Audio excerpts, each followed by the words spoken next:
Dear students, আমি প্রিয়াঙ্কা চলে এসেছি আচার্যর ম্যাথমেটিক্স ক্লাস নিয়ে। তো আজকে আমি যে চ্যাপ্টারটি নিয়ে আলোচনা করব সেটি হলো তোমাদের বইয়ের 5 নম্বর চ্যাপ্টার, রৈখিক সহ সমীকরণ দুই চল বিশিষ্ট। তো চলো দেরি না করে আজকের আমাদের ক্লাস শুরু করা যাক। তাহলে আমরা আজকে শুরু করছি কোষে রেখে 5.1 এর 1 নম্বর অঙ্ক থেকে। তো 1 নম্বর অঙ্কে কি বলেছে দেখো, আমার দিদি ও বাবার বর্তমান বয়সের সমষ্টি 55 বছর। হিসাব করে দেখছি 16 বছর পরে আমার বাবার বয়স আমার দিদির বয়সে দ্বিগুণ হবে। এ নম্বরে বলেছে যে সহ সমীকরণ গঠন করে লেখচিত্র অঙ্কন করো। বি নম্বরে বলেছে যে লেখচিত্রের সাহায্যে সমীকরণ দুটির কোনো সমাধান পাওয়া যায় কিনা সেটা দেখি। আর সি তে বলেছে যে লেখচিত্র থেকে আমার দিদি ও আমার বাবার বর্তমান বয়স লিখি। তো প্রথমেই আমাদেরকে এখানে ধরে নিতে হবে যে আমার বাবার বয়স কত আর আমার দিদির বয়স কত। তো আমি ধরে নিচ্ছি, ধরি আমার বাবার বয়স x, বাবার বয়স x বছর, আর দিদির বয়স ধরে নিচ্ছি y বছর। এবার আমরা এখানে প্রথম শর্তানুসারে কি লিখতে পারি, এখানে প্রথমেই বলে দিয়েছে যে বাবার বয়স আর দিদির বয়সের সমষ্টি 55 বছর। তাহলে আমি লিখতে পারি x + y = 55। দুটোই কিন্তু বাবা আর দিদির বর্তমান বয়সের সমষ্টি, এটা বর্তমান বয়স এটাও বর্তমান বয়স। তাহলে আমি লিখতে পারি x + y = 15। আর দ্বিতীয় শর্তানুসারে আমি কি লিখতে পারি, তো কি বলেছে দেখো যে 16 বছর পর, তাহলে 16 বছর পর আমার বাবার বয়স কত হবে x + 16। আর এখানে বলে দিয়েছে যে 16 বছর পর বাবার বয়স দিদির বয়সে দ্বিগুণ হবে। তাহলে আমরা লিখতে পারি যে x + 16, দিদির বয়স হবে 16 বছর পর y + 16 × 2।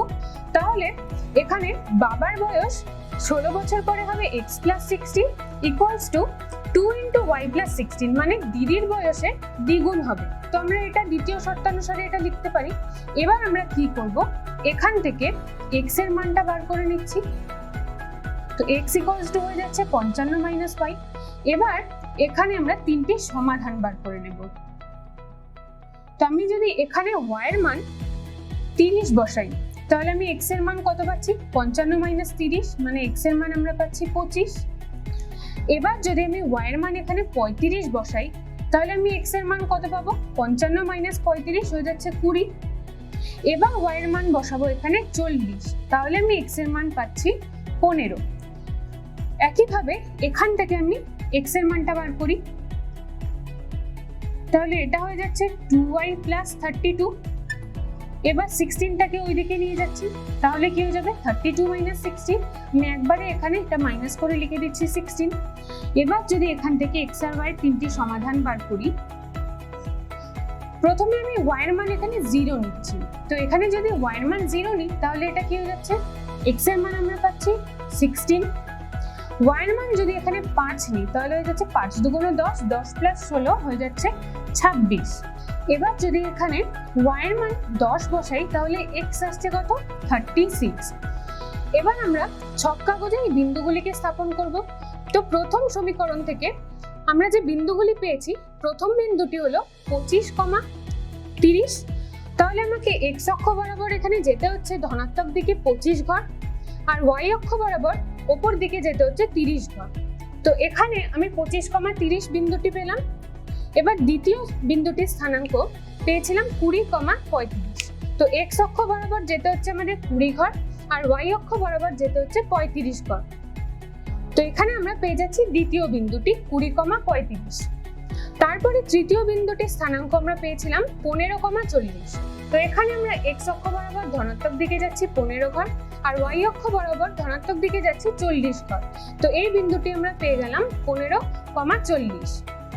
এবার এই তিনটি বিন্দুকে আমি যোগ করে দিচ্ছি। যোগ করে যে সরলরেখাটি আমরা পেলাম তার নাম দিয়ে দিচ্ছি আমি AB। এবার 2 নং সমীকরণে আমরা যে তিনটি বিন্দু স্থানাঙ্ক পেয়েছি, তো প্রথমটি হলো 16, 0।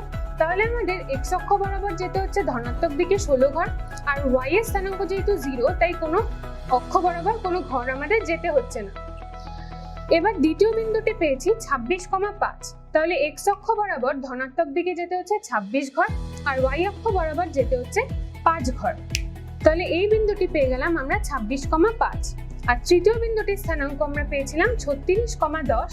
তো এক্স অক্ষ বরাবর ধনাত্মক দিকে আমাদের যেতে হচ্ছে 36 ঘর, আর ওয়াই অক্ষ বরাবর উপর দিকে 10 ঘর।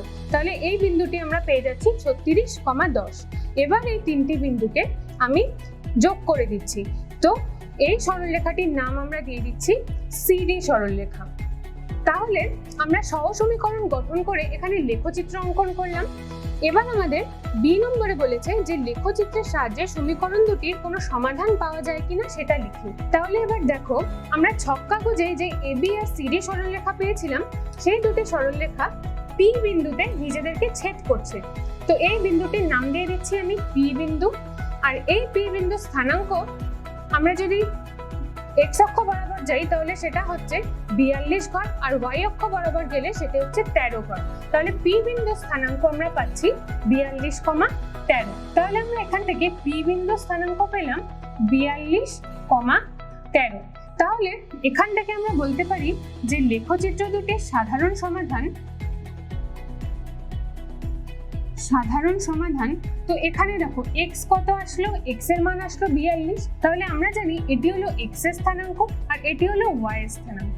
তো এক্স ইকুয়ালস টু আসলো 42 আর ওয়াই ইকুয়ালস টু 13। তাহলে এখান থেকে আমরা এক্স এর মান পেলাম 42 আর ওয়াই এর মান পেলাম 13। এবার দেখো সি নম্বরে কি বলেছে যে লেখচিত্র থেকে আমার দিদি ও আমার বাবার বর্তমান বয়স লিখি। তাহলে আমরা দেখো এখানে বাবার আর দিদির বর্তমান বয়স কত ধরেছিলাম, এক্স বছর আর ওয়াই বছর, যেটা আমরা লেখচিত্র থেকে এক্স আর ওয়াই এর মান পেয়ে গেছি। তাহলে আমরা সি তে বলতে পারি যে আমার বাবার বর্তমান বয়স এক্স বছর, অর্থাৎ এক্স কত এসছে 42, তাহলে লিখতে পারি 42 বছর। আর দিদির বর্তমান বয়স লিখতে পারি কত, ওয়াই বছর ধরেছিলাম, অর্থাৎ ওয়াই এর মান এসছে এখানে 13 বছর। তাহলে লেখচিত্র থেকে আমরা পেলাম আমার বাবার বয়স 42 বছর আর দিদির বয়স 13 বছর। পরবর্তী ক্লাসে আমরা এই চ্যাপ্টারের পরের অঙ্কগুলি নিয়ে আলোচনা করব। তো আজকের ক্লাস আমি এখানেই শেষ করছি। দেখা হচ্ছে আচার্যর পরবর্তী ক্লাসে। ততক্ষণ পড়তে থাকো, জানতে থাকো।